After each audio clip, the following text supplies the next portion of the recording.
When you think of Singapore, you probably picture skyscrapers, street food, and super efficient public transport. But not far from the mainland, there's a side to Singapore most people never see.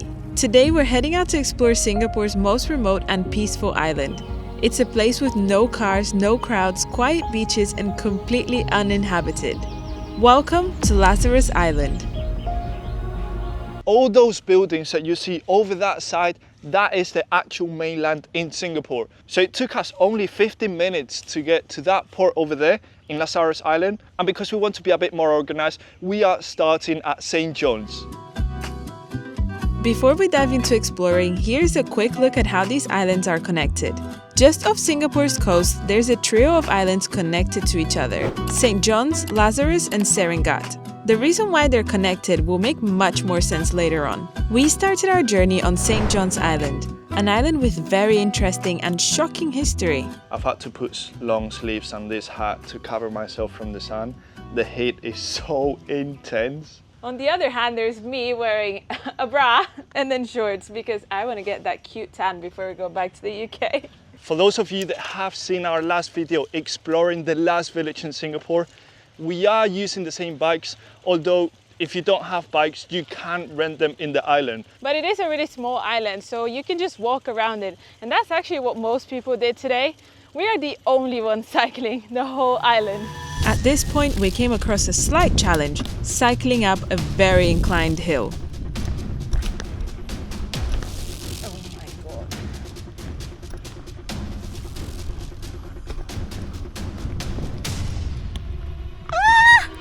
I can't go up the hill. It's so steep. It made more sense to hop off the bike and walk up. How embarrassing.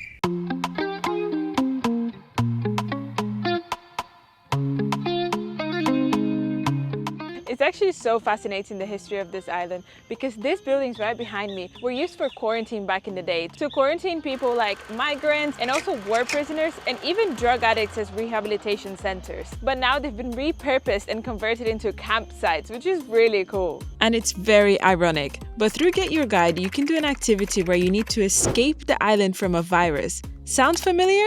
If you want to do it, scan the QR code on the screen. Or you can check the link in the description. I think if we lived in Singapore, we would definitely come here for a retreat. There's absolutely no one except a couple on that beach, so we would have it for ourselves. But not only that, we've also got this amazing and stunning island. St. John's is also used as a research facility because the marine life is so rich in biodiversity. But I think the most interesting thing is that apparently locals call this the cat island because it's supposed to have more cats than humans. But we haven't seen a single cat. They lied to us, the internet lied to us. Cycling around St. John's, we found a building that really shocked us. We didn't know it was here, and you'll see our natural reaction and thought process. Then, boobs? It looks like a quarantine thing. Look, quarantine thing. Of course it is. They've got toilets, and then like the people would just stay there inside. Like, they can't go out. I guess it's true. I guess that's how they kept it. Yeah, and look, there's even a post there to watch the prisoners. And there's another one up there as well. It's not what I thought was gonna look like. It kind of looks like a prison. It's an Alcatraz island. It looks like Alcatraz. Sorry, what's this? No, people history. Last time police station here had jail. Oh, jail. Oh, like Alcatraz. Yeah, this one all toilet. Like years ago. Years ago. Yeah. I told ya. Well, that was a very cool find. Having explored St. John's, it was now time to cross to the most remote island in Singapore, Lazarus Island.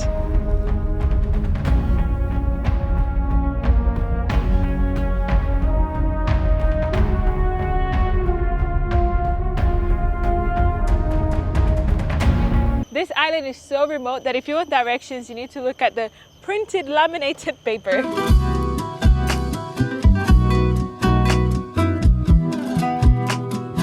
We've officially made it to the most remote island in Singapore. Lazarus Island is the only one that has no inhabitants, but I must say, we have been very impressed with the government. Why? The amount of maintenance that there is in this island is insane. It makes you feel like you are in a private resort because firstly, everyone moves with a golf cart, which, how cool is that? Luxurious. But also, the grass is so well trimmed that they could easily build a golf course out here. The most insane part is how many kilometers of beach we have and how many people we can count. We've got 2 people there, 2 people there, and that's pretty much it. And then on the other side, we've got tiny homes which are made to be completely sustainable and eco-friendly. And we'll hopefully get to go inside to show you guys. We're going to go and check out one of the tiny homes. If you saw me right now and you didn't know where we were, you would probably think we are in the Maldives, we may be in the Fiji, in Hawaii, but no, we are in the Uninhabited Island in Singapore. And a very cool fun fact about this pure white sand, gosh, it came from Indonesia. So this beautiful beach that you see behind me is man-made, but it's still a gorgeous and relaxing place to come after a busy day in the city. Being an inhabited island means that there's no shops. So that's why we brought our own food. It was very interesting to find out that there were no shops because we knew we were going to be here pretty much a whole day. So we said, what can we do? At this point, we didn't know, but afterwards when we kept exploring Lazarus Island, we found out there is a new convenience store with a selection of daily essentials, ready-to-eat meals, and ready-to-grow food items. To be fair, if you are staying at one of the homes, this is amazing. The first option was to steal 2 bananas from the breakfast buffet. At the hotel, it literally says no takeaway. We were like, they look very nasty. Oh no, they are wet. oh, this one exploded. Oh no, that's yours. I know which one I'm not having. Oh gosh.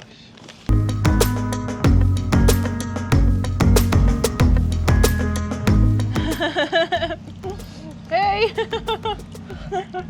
Just waving to the locals. They have a yacht. And we are out here just cycling with the bicycles. What a day.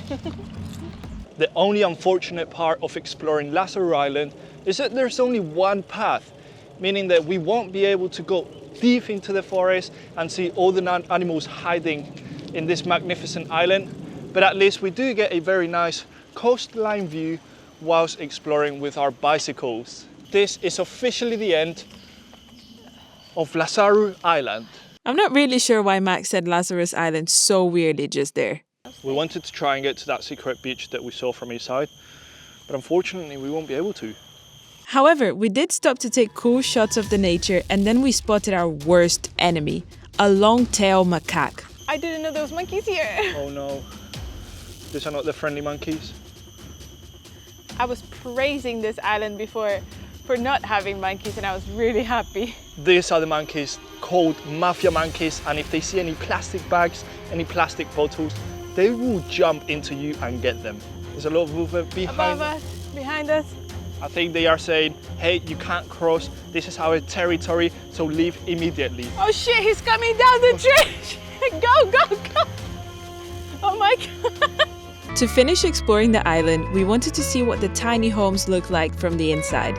So we met a very lovely gentleman called Jimmy, who manages these tiny homes. We're going to go and check out one of the tiny homes. Is it very busy? Huh? Does it get very busy? Yeah, it get very busy. So normally it's fully booked. Yeah. Oh wow. Is it mainly from tourists or Singaporean? Yeah, Singaporean. Singaporean. Wow. How much is it per night? 200 plus weekdays, then weekend 300 plus.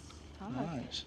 This is one of the initiatives that they've taken in the island to try and improve sustainable tourism.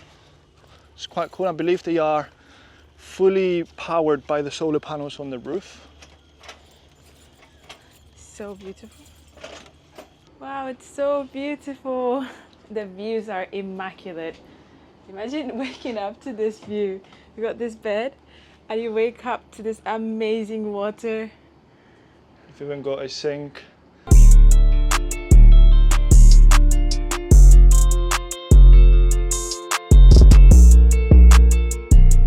If you want to stay at one of these tiny homes, make sure you check out Tiny Away Escapes. And Jimmy, thank you so much for showing us around. But also, if you want to check the places slightly quicker, check the link in our description. I can confidently say that exploring the most remote island in Singapore has been my favorite thing we've done in Singapore so far and probably ever. Don't forget that beyond the main cities and popular spots, there are always places to be discovered and stories to be told.